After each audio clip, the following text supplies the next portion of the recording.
So my name is Medea, and I am a product specialist at Canon UK. My role focuses on new products. So before we launch these products, I get hold of them, I get to test them, and then we talk to different retailers and dealers about these products, to the journalists as well. So I manage the new product launches for photo side as well as pro video side.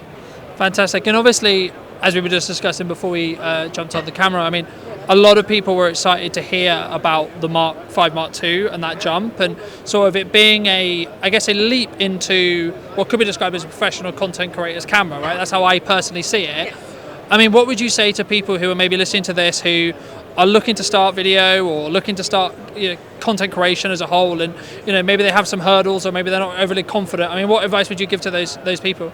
I believe based on the range of cameras that we do have a product for everyone, whether they're beginners, intermediate or professionals. The R5 Mark II, as you mentioned, it's one of my new favorite cameras that we have. Obviously, this is the first appearance of the R5 Mark II at the photography show because we didn't have it last year. Same as with the R1, our new flagship EOS R camera. We also have, obviously, going up from the R5 Mark II, we do have cinema options, so cinema offerings. But even as well as the R5 Mark II, we have, if we talk about, say, for example, someone that usually maybe do content with their phone, for example, we do have step up from that level up to, even if we cover a few products, up to the R5 Mark II. So we have the PowerShot V10, for example, great, compact, lightweight, vlogger's camera. Even the design of that camera is designed for to be used held vertically, similar to mobile phone users, but with the larger sensor, better audio, so people can still see the improvements. 4K 30, for example, if you want to do high resolution video. Very easy to use, and you do have all the automatic modes, presets, but it does give you the option to do a little bit more, attach external mics as well.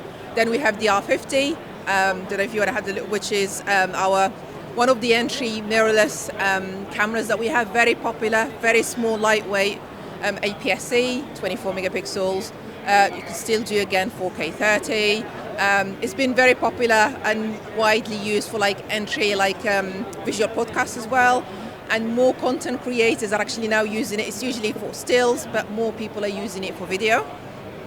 And as I said, now we're up to 57 RF lenses, so they have plenty of options to use from. We also have the R8, which is, again, the sensor from the R6 Mark II, but smaller, lighter, more affordable option. Longer recording for those that want to do 4K up to 60. Great performance, obviously, because it's a full frame sensor. Then we hit the R6 II, the R5 Mark II.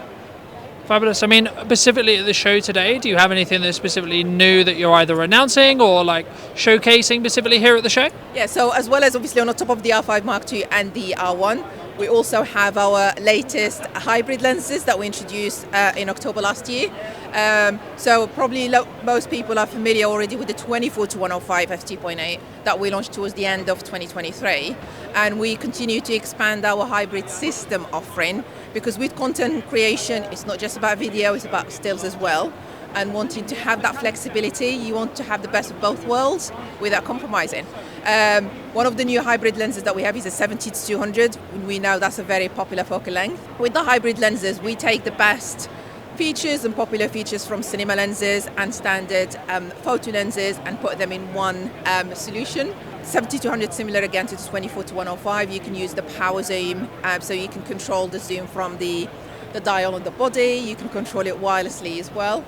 And then you do get you start seeing some of the benefits from our cinema cameras, like, for example, minimize focus breathing, electronic parafocal, so you zoom in, you don't have to worry about your focusing, shifting, for example, iris ring.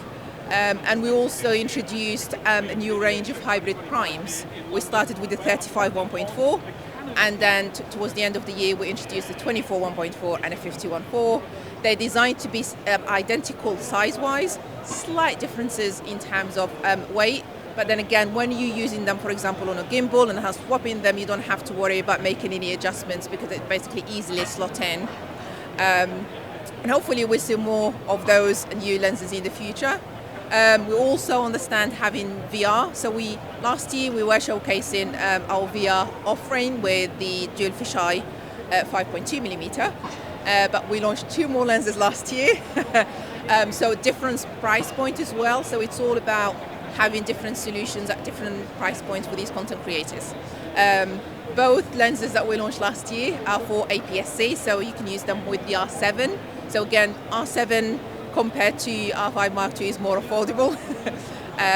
One of them is the 3.9mm dual fisheye lens for 140 VR content.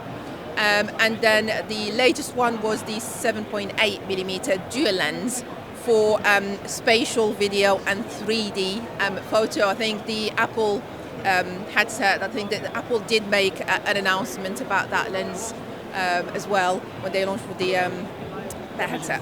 Yeah. Fantastic. I mean, and for those who may be watching the interview and looking to see these wonderful cakes that are spinning behind us, I mean, what's going on here? What are you trying to, I guess, encourage creators to potentially be looking at here with these wonderful cake displays? We're trying to show that you don't basically need to spend a fortune.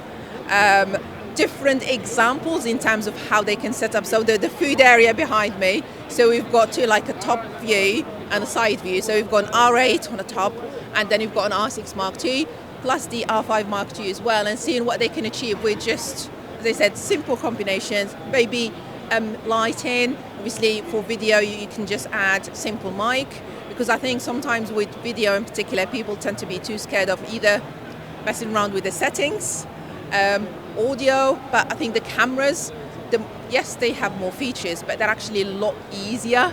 I think our menus are a lot easier to use, and if you leave the camera on automatic, the camera will do pretty much everything for you. Do you see a lot of people kind of switching from hybrid, or like, you know, as they get into the market, and is that their future in respect to their you know, at that entry level? Are they looking for a hybrid camera, or are they looking for something that's maybe specifically focused around photography, or vice versa in regards to video? Or is the future more going to be for entry level shooters that hybrid approach in that respect? I think nowadays, if you look at cameras, be it Canon or other manufacturers, probably 90% of their mirrorless cameras are actually hybrid, because all the cameras nowadays do video.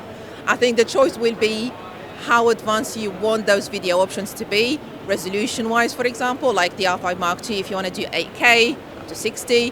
We have even some of our cinema cameras, you've got 6K, and then the majority of the cameras now can do 4K. Then you start looking at like what options you have if you want to do a little bit more in post, so like with C-Log options, audio options, so in terms of the different types of accessories you can use, how long you can record for. So I think I think apart from our cinema, some of the cinema EOS cameras, we're not going to see a camera with that video option. It's giving people the choice. So yes, there might be hybrid shooters, but photo first, so they're more photographers than videographers. But it's a lot easier nowadays to actually just switch to video mode and hit record and you're ready to go. And it's the same thing for videographers diving into photography, for example. It's not alien to them anymore, because it's the same camera that they use for video. They're just creating or taking pictures instead. So again, making that transition a lot easier, and we're dealing with just one product that does it all basically for them. And the lenses as well, so you don't have to worry about the performance of the lens, because with the hybrid lenses, hybrid cameras, as I said, I believe we've got a powerful hybrid system. Fabulous. Is there anything else specifically you want to talk about, highlight, showcase, etc.? I think those are the highlights, but I mean, as I said, we have, I think since we launched the EOS R system in 2018, we're up to 18 bodies that we have, as I said, from the R100, which is very entry, up to the R1, and 57 lenses. So for those that want to, they're not sure, sometimes it's always worth trying.